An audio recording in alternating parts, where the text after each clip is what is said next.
अशोक चौधरी खुद एक अच्छे पॉलिटिकल मैनेजर हैं। अशोक चौधरी लोकप्रिय नेता है, लोकप्रिय चेहरा है। अशोक चौधरी अच्छा बोलते हैं, अच्छा जानते हैं एक, लेकिन इसके साथ उनका जो मैनेजमेंट स्किल है वो भी बहुत काबिले तारीफ है। तो पोस्ट इलेक्शन इस बात की पूरी संभावना है कि नीतीश कुमार को अशोक चौधरी मैनेज कर लेंगे। एक वजह और, उपेंद्र कुशवाहा बुरी तरीके से फंस गए। इतनी बार पलटी मारे, इतनी बार पलटी मारे, आज आपके साथ हैं, आपकी तारीफ कर रहे हैं, कल हमारे साथ आ गए, आपको गाली देना शुरू कर दिए, फिर तीसरे के साथ चले गए तो हम दोनों को गाली देना शुरू कर दिए। आज उपेंद्र कुशवाहा अपनी ही जमीन पर बुरी तरीके से फंसे हुए हैं। ये अमित शाह आते हैं काराकाट और मंच से बोलते हैं कि आप उपेंद्र जी को जिताइए, हम इनको बड़ा नेता बनाएंगे।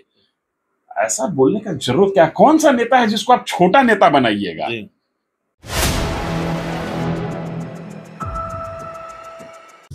नमस्कार, आप देख रहे हैं धाह न्यूज और मैं हूं अभिषेक मिश्रा। देखिए, इस वक्त हमारे साथ बिहार के जाने माने पत्रकार धीरेन्द्र सर हैं और धीरेन्द्र सर से हम ये समझने की कोशिश करेंगे कि बिहार के 4 नेताओं का क्या होगा, बिहार के 4 दिग्गज नेताओं का क्या होगा 2024 के लोकसभा चुनाव के बाद।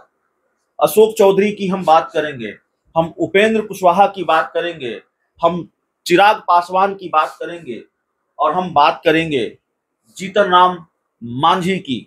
इन 4 नेता और इनका क्या होने जा रहा है, ये सवाल है। और सबसे पहले हम बात करेंगे सर उपेंद्र कुशवाहा की। 2024 के लोकसभा चुनाव के बाद उपेंद्र कुशवाहा का क्या होगा, उनके राजनीतिक भविष्य को किस तरह से देखते हैं। लेकिन माफ कीजिएगा, उपेंद्र कुशवाहा से पहले हम अशोक चौधरी की बात करते हैं और अशोक चौधरी की बात हम ज्यादा करेंगे क्योंकि अंदर खाने से कुछ जानकारियां निकलकर सामने आ रही हैं। और उसके बाद एक तस्वीर ये दिख रही है कि नीतीश कुमार शायद नाराज हैं। अशोक चौधरी नीतीश कुमार की किसी चुनावी सभा में नहीं दिख रहे हैं। मैं पूरी तरीके से आपकी बात से सहमत होता हुआ नहीं दिख रहा हूँ। इसके पीछे वजह यह है कि जदयू के लिए जो सबसे बड़ी चुनौती अभी है वो जहानाबाद लोकसभा क्षेत्र है। अंतिम चरण में जो चुनाव होने हैं 8 लोकसभा क्षेत्रों में, वहां पर एनडीए अगर किसी सीट पर हारती हुई दिख रही है, जो कंफर्म है कि एनडीए यहाँ हार जाएगी, वो जहानाबाद है। और जहानाबाद संभालने की जिम्मेदारी नीतीश कुमार ने अशोक चौधरी के कंधे पर दिया है। तो विश्वास है अशोक चौधरी के मैनेजमेंट पर, विश्वास है अशोक चौधरी के चेहरे पर, तभी तो इतनी बड़ी जिम्मेदारी दी है। इसलिए मुझे नहीं लगता है कि बहुत बड़ी नाराजगी है। एक नाराजगी की कुछ एक वजह हो सकती हैं।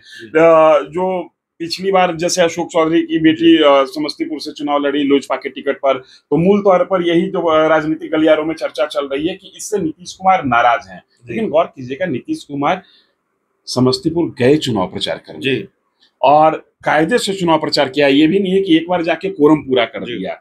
दूसरी बात, शांभवी चौधरी को टिकट दिलाने की फील्डिंग बहुत दूर से हुई है और जितनी बड़ी ताकत शांभवी चौधरी के पीछे खड़ी है, उस ताकत को नकारने का साहस नीतीश कुमार में नहीं है। तीसरी बात है, अशोक चौधरी खुद एक अच्छे पॉलिटिकल मैनेजर हैं। अशोक चौधरी लोकप्रिय नेता है, लोकप्रिय चेहरा है। अशोक चौधरी अच्छा बोलते हैं, अच्छा जानते हैं एक, लेकिन इसके साथ उनका जो मैनेजमेंट स्किल है वो भी बहुत काबिले तारीफ है। तो पोस्ट इलेक्शन इस बात की पूरी संभावना है कि नीतीश कुमार को अशोक चौधरी मैनेज कर लेंगे। एक वजह और है, नीतीश कुमार अब उम्र के अंतिम पड़ाव में आ गए हैं और उनका शारीरिक स्वास्थ्य भी जो है वो कई बार संकेत दे रहा है कि बहुत अच्छा नहीं है। तो बुजुर्ग जितनी जल्दी नाराज होते हैं ना, उतनी ही जल्दी खुश भी हो जाते हैं। तो अशोक चौधरी खुश करने की कला जानते हैं, किस तरीके से खुश किया जाता है और खुश कर लेंगे। उपेंद्र कुशवाहा के राजनीतिक भविष्य पर संकट देखते हैं, चिराग पासवान के राजनीतिक भविष्य पर संकट देखते हैं, जीतन राम मांझी के राजनीतिक भविष्य पर संकट देखते हैं चुनाव नतीजों के बाद। उपेंद्र कुशवाहा तो परिंदों की तरह पर बदलता है और मौसमों की तरह घर बदलता है।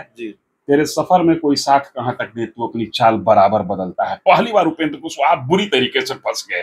इतनी बार पलटी मारे, इतनी बार पलटी मारे, आज आपके साथ हैं, आपकी तारीफ कर रहे हैं, कल हमारे साथ आ गए, आपको गाली देना शुरू कर दिए, फिर तीसरे के साथ चले गए तो हम दोनों को गाली देना शुरू कर दिए। आज उपेंद्र कुशवाहा अपनी ही जमीन पर बुरी तरीके से फंसे हुए हैं और एक ऐसे व्यक्ति के कारण फंस गए हैं जो व्यक्ति राजनीतिक नहीं है। मैंने कह सकते हैं ना कि आप जो बार बार करते हैं वो कभी ना कहीं आपको रिटर्न देता नेता है। आज उपेंद्र कुशवाहा की राजनीति उपेंद्र कुशवाहा के सामने आकर खड़ी हो गई है, और ये तब उपेंद्र कुशवाहा परेशान है जब काराकाट में कुशवाहा जाति एक तरीके से गोलबंद होती हुई दिख रही है उपेंद्र कुशवाहा के पीछे। इसके बावजूद उपेंद्र कुशवाहा के शरीर में कहां कहां से पसीना छूट रहा है ये उपेंद्र कुशवाहा ही जानते होंगे। संभव है कि उपेंद्र कुशवाहा गिरते पड़ते जीत जाएं, या संभव है कि उपेंद्र कुशवाहा गिरते पड़ते हार जाएं। और उपेंद्र कुशवाहा को लेकर एनडीए कितना डरी हुई है इसको भी समझिए। अमित शाह आते हैं काराकाट और मंच से बोलते हैं कि आप उपेंद्र जी को जिताइए, हम इनको बड़ा नेता बनाएंगे। ऐसा बोलने का जरूरत क्या? कौन सा नेता है जिसको आप छोटा नेता बनाइएगा? आप किसी एक को बोल रहे हैं बड़ा नेता बनाएंगे, तो इसका मतलब है कि दूसरा को छोटा नेता बनाइएगा। वजह ये नहीं है, वजह ये है कि शीर्ष नेतृत्व को ही पता है कि उपेंद्र कुशवाहा की नैया डगमगा रही है, तो उनके समर्थकों में जोश भरने के लिए ये कहा जा रहा है कि भाई परेशान मत होइए, ये जीतेगा तो बड़ा नेता बनेगा। लेकिन बीजेपी भी इस बात को जानती है कि जीतेगा तो ये बड़ा नेता बनेगा, और बड़ा नेता बनने के बाद कब नरेंद्र मोदी को गाली देना शुरू कर देगा, कब योगी आदित्यनाथ को गाली देना शुरू कर देगा, और किस दिन अमित शाह को ही गाली देना शुरू कर देगा, ये शायद उपेंद्र कुशवाहा को ही पता नहीं है। उपेंद्र कुशवाहा बिहार का पहला पॉलिटिशियन है जो सेल्फ गोल करने के लिए माना जाता है। गेंद लेके चला, अपोजिशन के गोल पोस्ट तक नहीं पहुंच पाए, वापस अपने क्षेत्र में आए और गोल मार दिया और कहा कि देखो भाई हमने गोल तो मारा ना, चाहे जिधर भी मार दिया। मांझी जी चिराग जी का क्या होगा? मांझी जी की अभी की जो राजनीतिक स्थिति है, जो रिपोर्ट है, गए माह दिन 29 वाकई 4 दिन में काउंटिंग शुरू हो जाएगा। मेरे पास जो खबर है, मांझी जी छोटे मार्जिन से हो या बड़े मार्जिन से हो चुनाव जीत रहे हैं। ऐसी स्थिति में मांझी जी एनडीए के साथ रहेंगे। लेकिन अगर जो मेरी खबर या मेरी जानकारी गलत साबित हुई, तो जो हम की राजनीति को मैं देख रहा हूं, हम मांझी जी की पार्टी का नाम है हिंदुस्तान आवामी मोर्चा, मांझी जी एनडीए के साथ बने रहेंगे। किसी भी परिस्थिति में मांझी अभी एनडीए को छोड़ने की स्थिति में नहीं है। लेकिन हाँ, अगर जो चुनाव हार जाते हैं तो आने वाले विधानसभा के समय मांझी जी बार्गेनिंग करने की कोशिश करेंगे। लेकिन एक हारा हुआ व्यक्ति कितना बार्गेनिंग कर पाएगा? चिराग जी क्या होगा? हनुमान को राम से बगावत करने के लिए बहुत कुछ सोचना पड़ेगा।